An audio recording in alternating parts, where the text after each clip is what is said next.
Hello, good morning. आज हम personally exercise जो है हमारी 1.1 के सवाल नंबर सेकंड पर बात करेंगे। पहले का दूसरा सवाल है। देखिए, पहले के दूसरे सवाल में क्या कहा गया, इस बात पर विचार करेंगे। आपको कहा गया इस सवाल में एक बात कही इन्होंने, क्या कि प्राकृतिक संख्याओं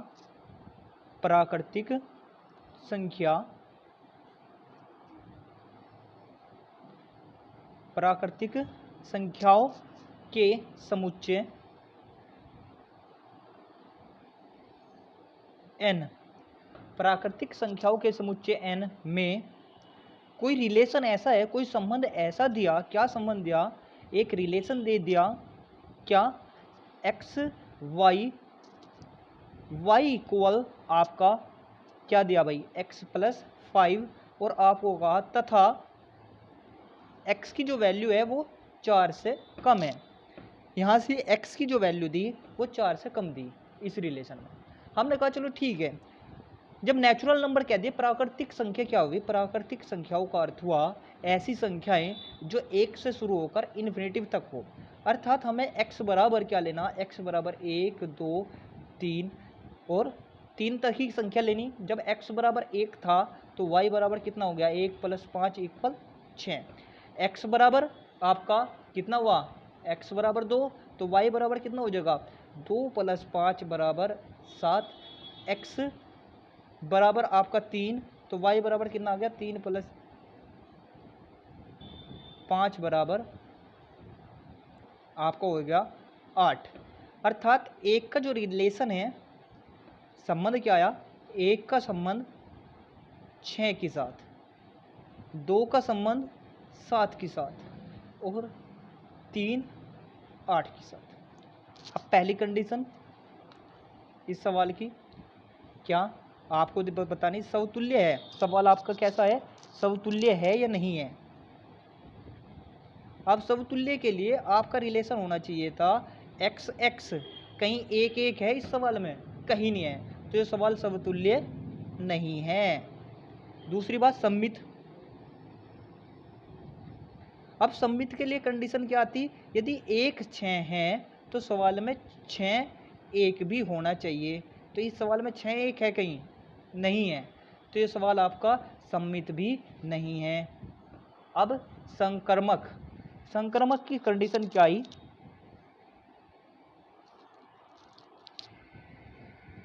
संक्रमक की कंडीशन आ गई आपकी कि 1 का संबंध 6 के साथ है तो 6 का संबंध किसी और के साथ हो, और उस जो यहाँ x जो वैल्यू लिखी इसका संबंध भी 1 के साथ हो। ऐसा कोई रिलेशन इसमें नहीं है, तो ये संबंध आपका संक्रमक संबंध भी नहीं है। तो कुल मिलाकर जो आपका सेकंड सवाल दिया, ना तो ये सममित है, ना आपका यो कौन सा है भाई? ना समतुल्य है और ना ही संक्रमक संबंध है। अब इस सवाल के बाद अगले सवाल पर बात करेंगे।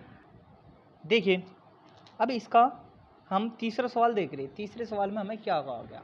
इसमें कहा गया तीसरे में कि यदि समुच्चय A बराबर 1 2 3 4 5 6 ये दिया, और इसने कहा आर रिलेशन एक ऐसा संबंध है, कैसा? कि x y भाज्य है कहीं से? y भाज्य है x से। तब जब y भाज्य x है, इस कंडीशन में हम एक बात कह सकें, हम जानते हैं, हमें क्या पता भाई? हम जानते हैं, इसमें एक बात कहेंगे,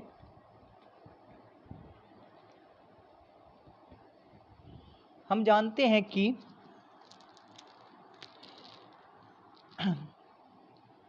प्रत्येक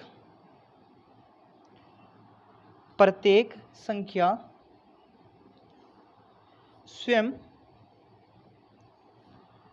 से भाज्य होती है। आपको ये बात पता है कि एक को यदि मैं एक से भाग करूँ तो भाग हो जाएगी, दो को दो से भाग करूँ भाग हो जाएगा, तीन को तीन से भाग करूँ भाग हो जाएगा। तो प्रत्येक संख्या स्वयं से भाज्य होती है। तो जब प्रत्येक संख्या स्वयं से भाज्य हुए तो उस कंडीशन में हम इस सवाल में एक बात कह सकें, ये सवाल कैसे होगा भाई, ये सवाल समतुल्य तो होगा कि x और x का रिलेशन क्या होगा, समतुल्य होगा। यह बात तो ठीक होगी भाई, सवाल में क्या आ गई, समतुल्य की कंडीशन हमारी बात आ गई, क्योंकि प्रत्येक संख्या अपने आप से क्या है, भाज्य है। जब प्रत्येक संख्या अपने आप से भाज्य है तो सवाल हमारा कैसा हो गया, समतुल्य होगा। अर्थात एक एक आ जाएगा, दो दो आ जाएगा, तीन तीन आ जाएगा, चार चार आ जाएगा, पाँच पाँच आ जाएगा। इसके बाद आपकी कंडीशन आई दूसरी, सेकंड हम देख रहे हैं सम्मित। सम्मित के लिए यदि बात बनती है कि अब किसी रिलेशन में दो चार किसी संबंध में हो, रिलेशन में, तो चार दो उस संबंध में नहीं हो सकता, क्योंकि इसका सबसे बड़ा कारण है चार भाज्य है दो से। भाई चार भाज्य कहीं से है, भाज्य है दो से, परंतु दो भाज्य नहीं है, नहीं है कहीं से, चार से। जब दो भाज्य नहीं है चार से तो हम यह बात कह नहीं सकते, तो संबंध आपका कैसा नहीं हुआ, संबंध हमारा सम्मित नहीं हुआ किसी भी कीमत पे, तो सम्मित संबंध यो नहीं है। अब तीसरी बात आई, जब संबंध सम्मित नहीं है तो तीसरी बात और देखेंगे। तीसरी बात क्या देखेंगे हम इसमें, तीसरी बात देख रहे, माना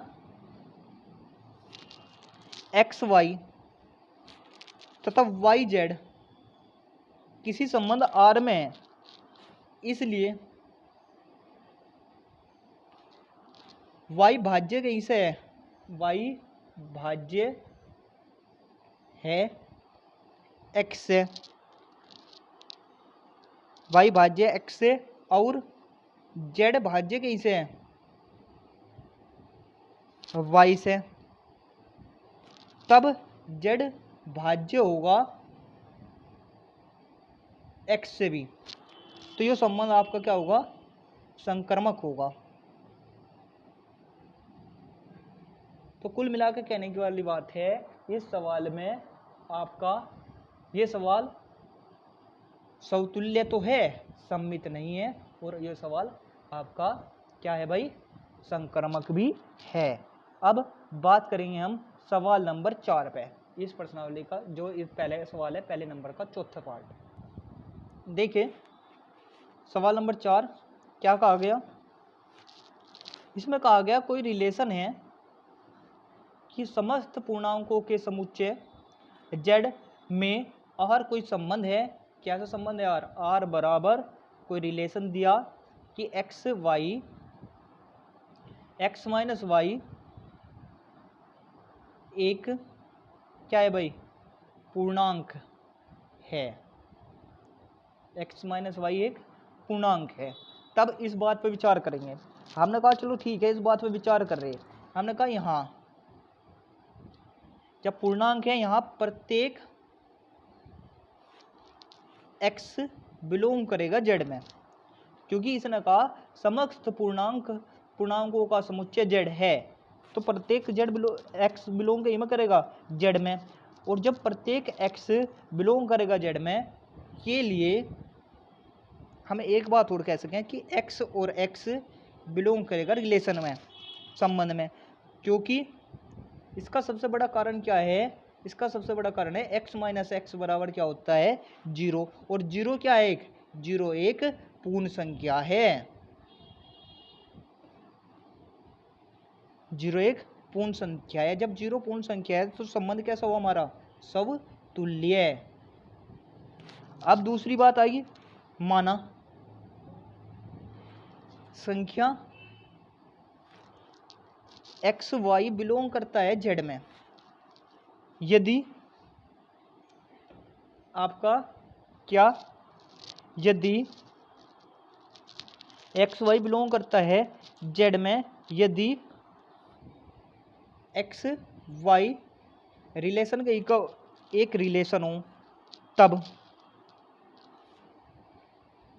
तब एक्स माइनस वाई एक पूर्णांक होगा,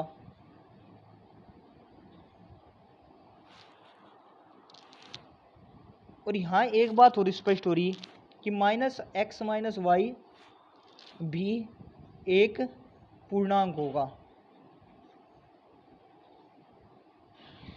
क्योंकि जीरो ना तो प्लस की होती और ना ही जीरो आप यहाँ माइनस की कह सकते। जब दोनों में एक पूर्णांक होगा तो हम कह सकें कि y माइनस एक्स भी एक पूर्णांक है। जब y माइनस एक्स एक पूर्णांक है तो यहाँ क्या कह सकें, अब हम कह सकें माना एक्स वाई, तो जो y माइनस एक्स एक पूर्णांक होगा तो हम एक बात क्या कह सकें, यहाँ हम कह सकें कि y एक्स बिलोंग करेगा R में। तो ये संबंध कैसा होगा, सममित। ये संबंध आपका कौन सा होगा, सममित होगा।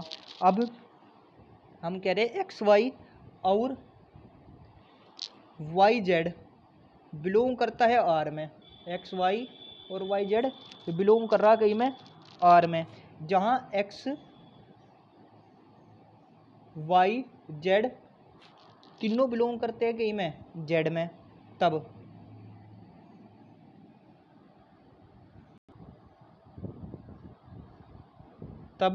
हम एक बात कह रहे हैं, क्या एक्स माइनस वाई और वाई माइनस जेड एक पूर्णांक है। तो एक्स माइनस जेड हम लिख सके हैं बराबर कहीं के X minus Y plus Y minus Z के।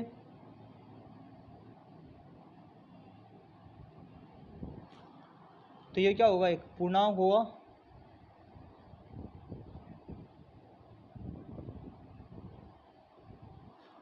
ठीक है, तो एक्स और जेड कैसा होगा, बिलोंग करेगा कहीं में आर में। ये संबंध कैसा आ जाएगा आपका, संकर्मक।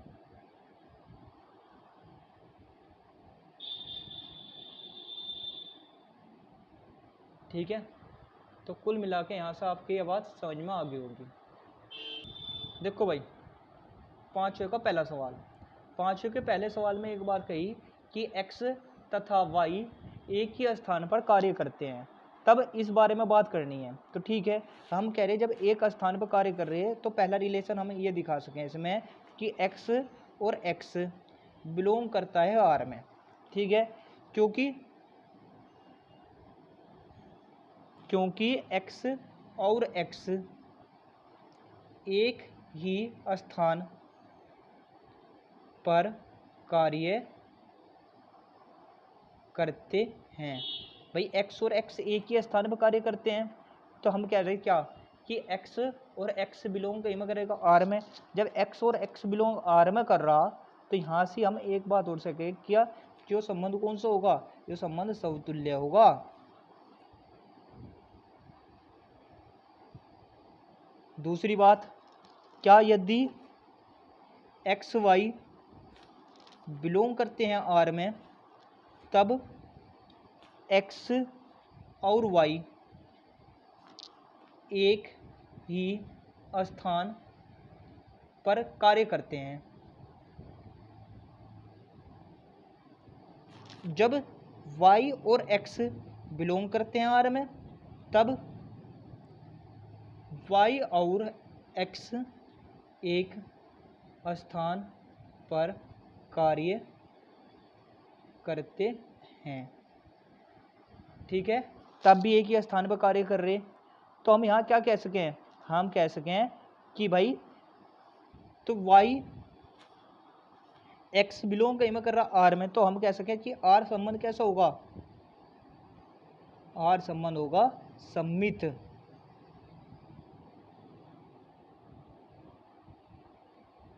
तीसरी बात, हम कह रहे कि x, अब एक बात मान रहे, क्या माना x और y और भाई y और z बिलोंग करते हैं R में, अर्थात x और y, x और y एक ही स्थान पर एक ही स्थान पर कार्य करते हैं। एक्स और वाई एक ही स्थान पर कार्य करते हैं तथा वाई और जेड एक ही स्थान पर कार्य करते हैं, तब हम कह सकें क्या कि एक्स तथा जेड भी एक ही स्थान पर कार्य करते होंगे।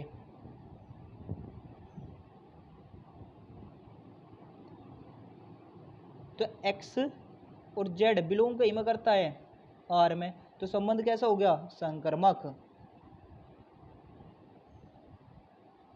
ठीक है, तो इस तरह आपको संबंध निकालने हैं। आपको देखना कि तीनों संबंध आपको कैसे अप्लाई करने हैं।